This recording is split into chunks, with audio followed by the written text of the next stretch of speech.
Hello, all. This is um, episode 4-ish.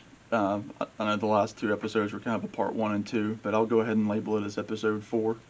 Um, this one is just kind of obligatory. I feel like I need to do it before I go much further into the channel.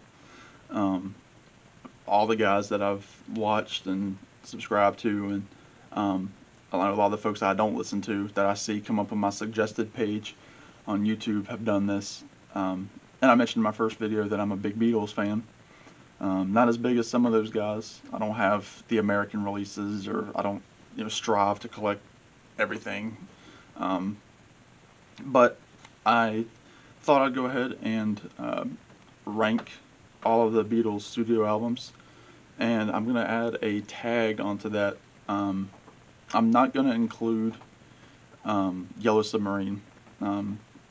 I don't consider that a true Beatles studio album. It's mostly songs and singles from other efforts from the Beatles. There were a few new songs on it. Hey Bulldog being one.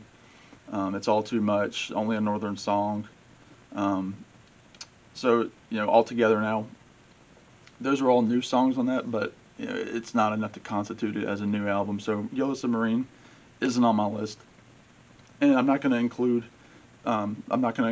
the Past Masters collection, which collects all the singles, because that's not a true album. Even though it's songs that weren't all released on their albums, it's not a studio album in terms of it's not how the Beatles wanted those songs presented. So I'm going to go through from Please Please Me to Abbey Road, with the exception of Yellow Submarine. That's what I'm calling my favorite Beatles albums. And some of these might be a shock. I know a lot of the guys that I watch place a lot of these albums higher or lower than I'm going to place them, but that's okay. I still love the Beatles, and I'll also preface this the way that Matt and Joe preface their Beatles rankings and multiple Beatles rankings since. There's not a single one of these albums that I would listen to once and throw it away. I like them all. I don't think the Beatles made a bad album. They really didn't make a whole lot of bad individual songs. But with that being said, I still ranked them, and one has to be at the bottom, one has to be at the top. This is just my preference. It doesn't mean anything. So don't get angry if yours is lower or higher. So, anyway, with that being said, my least favorite Beatles album, it's kind of a shock. I know this makes Rolling Stone's list quite a lot, much higher for best albums of all time. But when it's all said and done, I would say this is probably my least favorite. It is, that's right, the White Album. 1968. I love it. I can say, specific things about it that I like and dislike. The older I get, the more I like an album to be almost configured as one piece.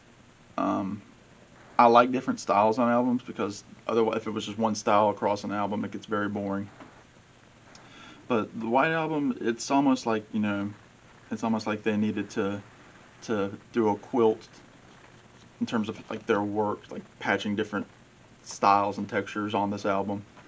And the worst Beatles song in my opinion is on it, if you want to call it a song, Revolution 9. That's probably the only Beatles song on a studio album that I would ever skip. And I try about once a year to go through the whole Beatles catalog and listen to it as one piece. So I'll start with Please Please Me and finish up with Abbey Road and Let It Be. But this one is one.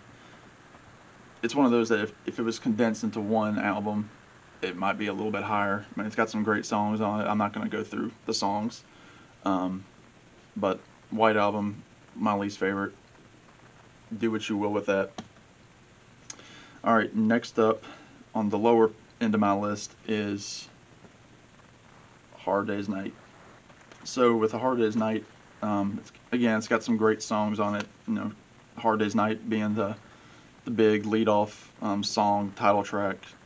Can't Buy Me Love, and I Love Her, which is one of the best love songs that they recorded. It's got some great classical guitar work, which I tried to learn myself early on when I first got a nylon string, which was my first guitar.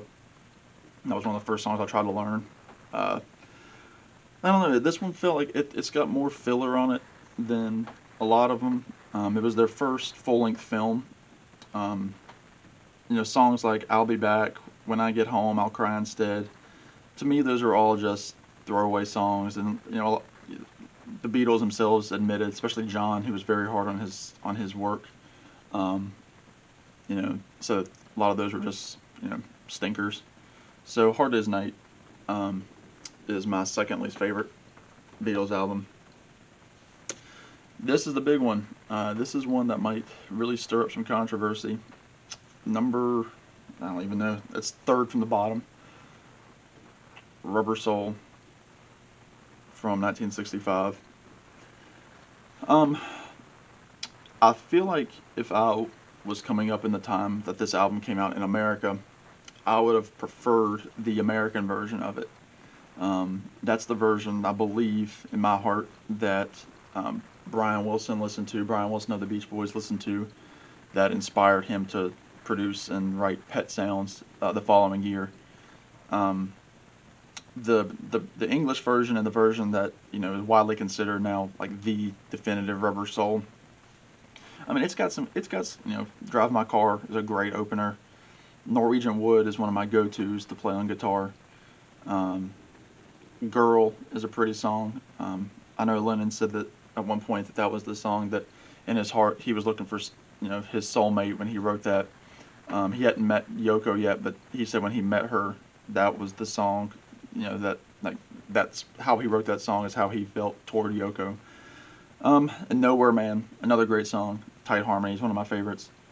But there are songs, Wait, What Goes On. It's a good Ringo song, but it's not my favorite by him.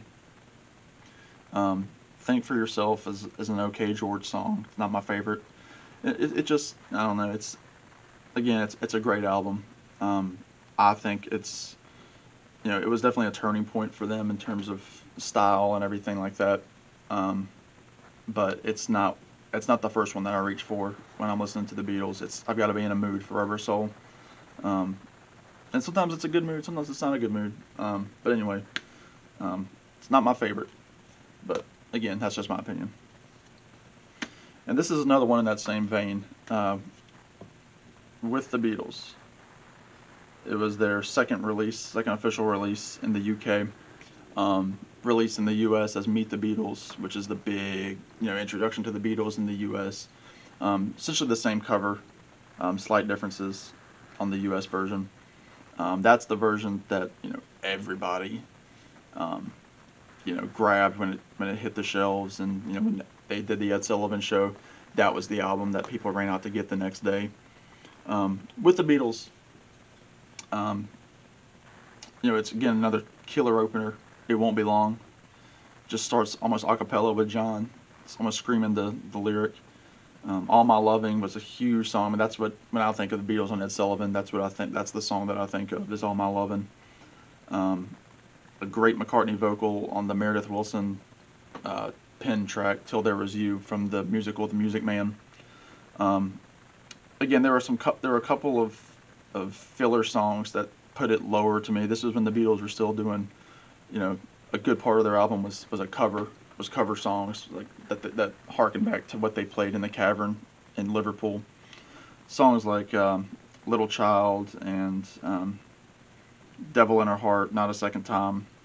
Those are all songs that I prefer the originals over a lot of their covers. But again, I do reach for this one a lot more than I reach for Rubber Soul, just when I want that early Beatles sound. So with the Beatles. So getting closer to the middle of my list, next up is the debut album by the Beatles in the UK, Please Please Me.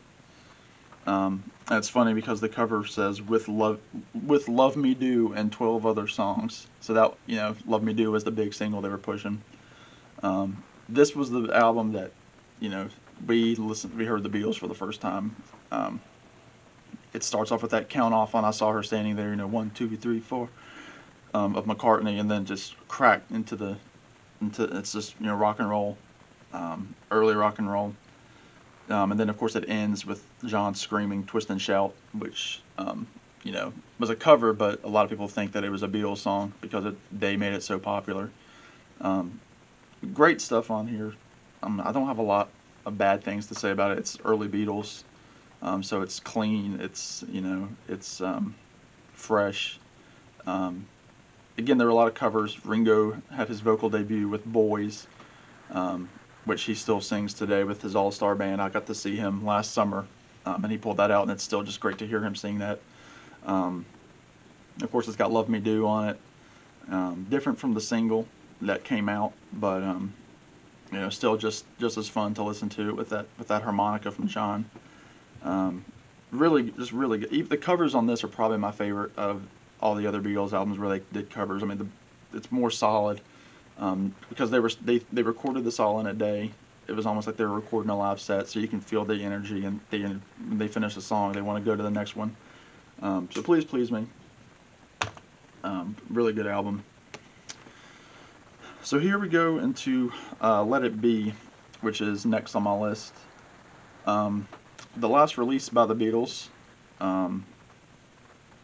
and it was not their last recorded material. It was released in 1970, and I know Peter Jackson, the director who did Lord of the Rings and all those good films, is working on completing the editing on the Get Back film, which is kind of a side B of their Let It Be film that came out in conjunction with this album.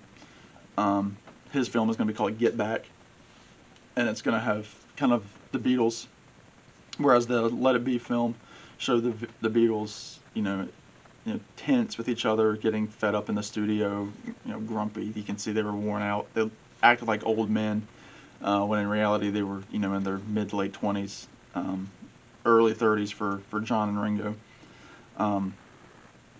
So Let It Be, it was produced by not George Martin, but Phil Spector, which kind of got a lot of flack from McCartney. But then in the early 2000s, they re-released Let It Be as Let It Be Naked. It was kind of Paul McCartney's baby. He wanted to take off the huge production of the original Let It Be album and make it sound like the way he heard it in his head.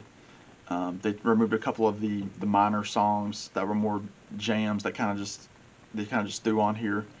And Let It Be, this really, I mean, it's the band, finishing their career. Again, they're kind of,